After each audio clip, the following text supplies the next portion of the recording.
So hello everyone and welcome to this Voices in Cycling video. My name's Philippa York and today I'm joined by Nasser and Lane-Wright. Today we'll be talking about the culture of cycling and its influences had on LGBTQ history. So I'll take it from there. Nasser, if you'd like to explain your involvement with CycleOut in London.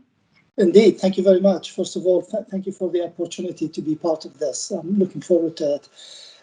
I am the chairman of CycleOut London. It is the LGBT plus cycling club, which has been serving the community for the last 25 years.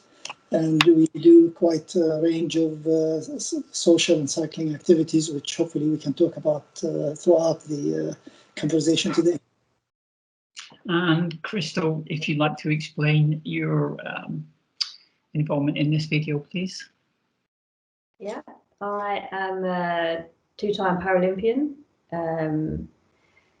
I guess I could say I'm openly gay, but it's just that I have always, since I started cycling, I've been in a relationship with a woman, and so it's never anything I've needed to necessarily label myself with. And yeah, I currently ride for the Great Britain cycling team and training towards Tokyo. So basically, we've kind of covered all the almost all the L, B, G, and Q part. So I'm a trans woman. I finished my transition in 2003, so I've lived almost 20 years as a female now. And before that, I was a professional road cyclist in Europe for 16 years at quite a high level. And my transition was not public at the time, but it's become public. So I'm quite open about talking about trans stuff and gay rights and human rights.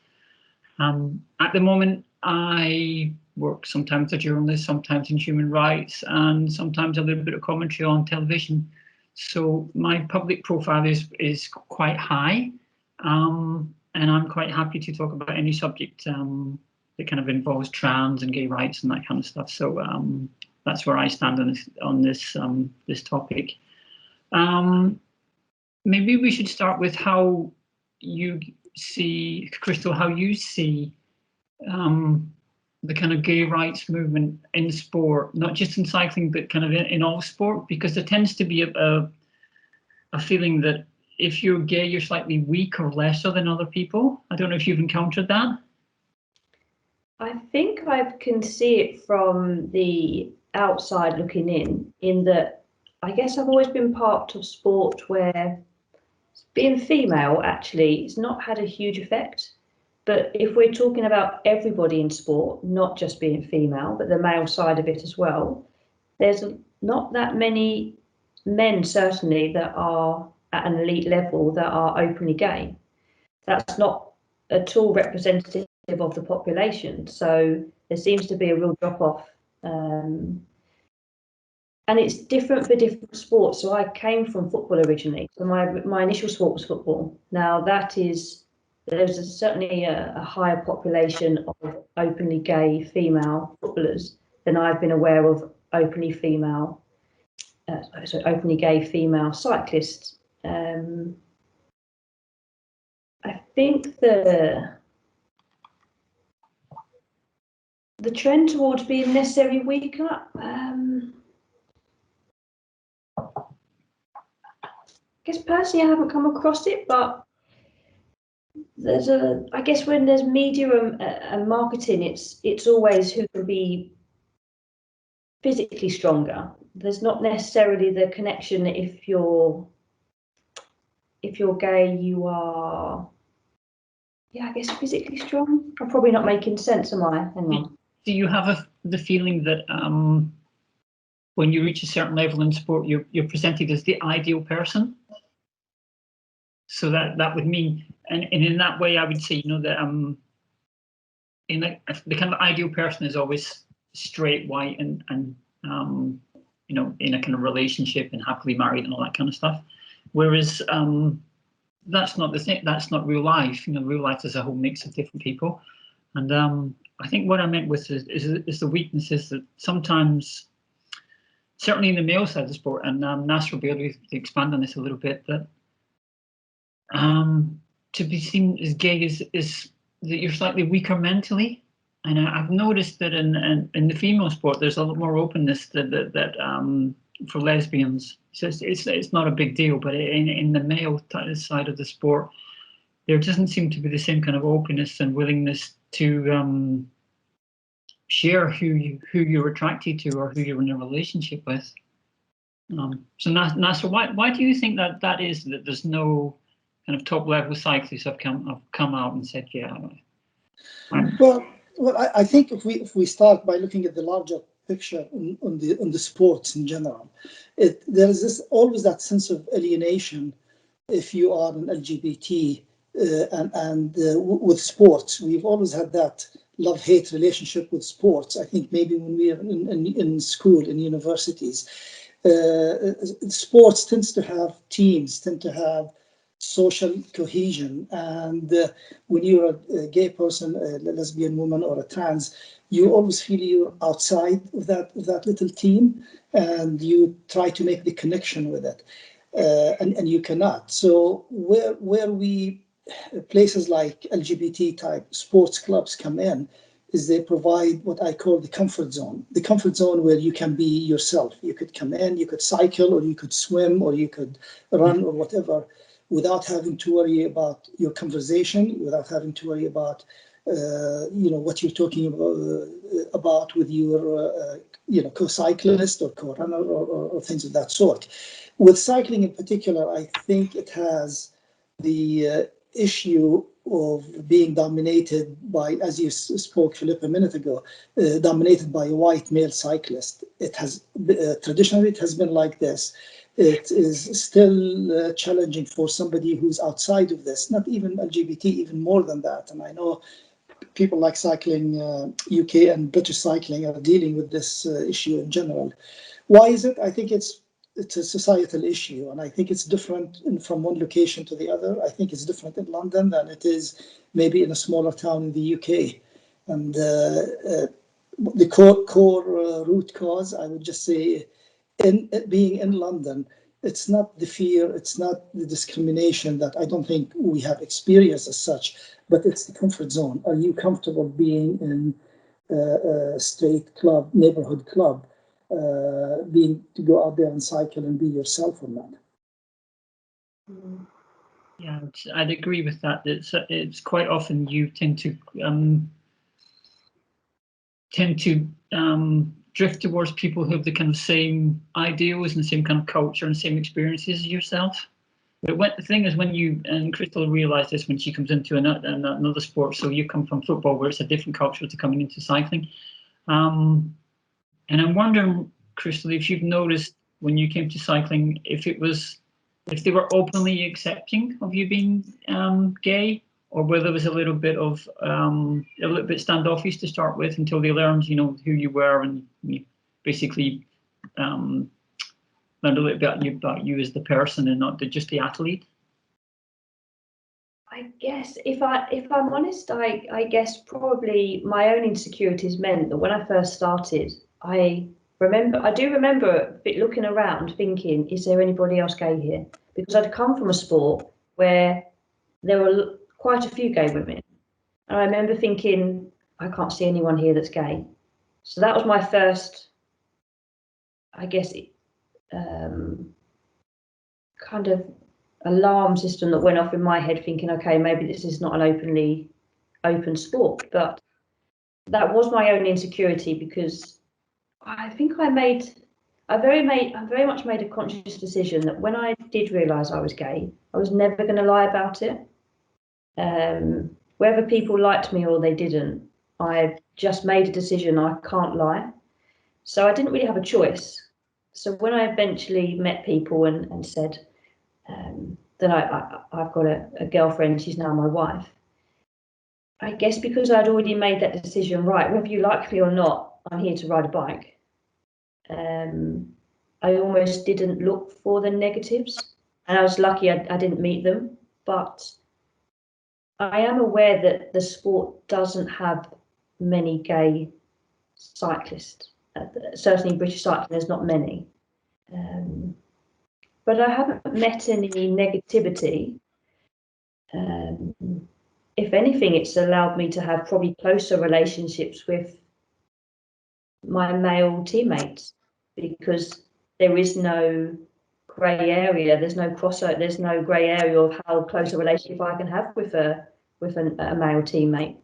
I've seen it more as an advantage, I guess, than a disadvantage. And lately, have you seen the kind of culture change to be a lot more accepting? Because there's been a few kind of issues before at British cycling where they've kind of publicly dragged through over the coals about some of their attitudes. Has that changed quite lately? I think there's still a way to go. I think that you know what, in 10 years that I've been cycling, I've never ever spoken about being openly gay. And I think that probably says a lot. This is the first time I've ever spoken publicly about it. So that means that maybe the culture shift is just changing now. But up until today, up until now we've spoken, I've never spoken about it. So maybe the culture shift hasn't yet changed. Yeah, that does say something. There's that kind of resonance to just be yourself, basically. Yeah. So why do you think that you've had to set up a kind of a gay club, so that the cyclists who are gay or same-sex attracted to have somewhere to go and meet kind of same like-minded people? You would think that in a modern society that you'd be accepted in all clubs. I fully agree. In an ideal world, you do not need an LGBT cycling club or a swimming club or whatever. You should be able to go anywhere and everywhere. Having said this, I'd like to echo something that Crystal said. Here being in London, I don't think I would worry about joining any cycling club, say Clapham Cyclists or something like that, where I live, and worry about discrimination or feeling unsafe and all that stuff. But maybe this is because it's London. Maybe it's because the city is large, cosmopolitan, etc. And I expect the situation may be very different for somebody living in a smaller town somewhere else in the UK, or even closer to some places like in East Europe. Do you feel comfortable being a gay or a lesbian woman or a trans in a straight cycling club? You may actually feel very uncomfortable at best, or unsafe even. So the club was founded 25 years ago, and not by me. I've been in the club about 10, 12 years ago. I've been chairman of it for the last maybe 7, 8 years. But the guys, and they were the guys, the male gay guys, just wanted sort of a hybrid between a social club as well as a cycling club, being able to travel and make trips and just being totally their own. So they started it, and it's grown over the years. So I always repeat stories when I worked a little bit in Scandinavia. You couldn't even find as a gay man, a gay club anywhere, because they rarely exist. People just go everywhere else because they're accepted.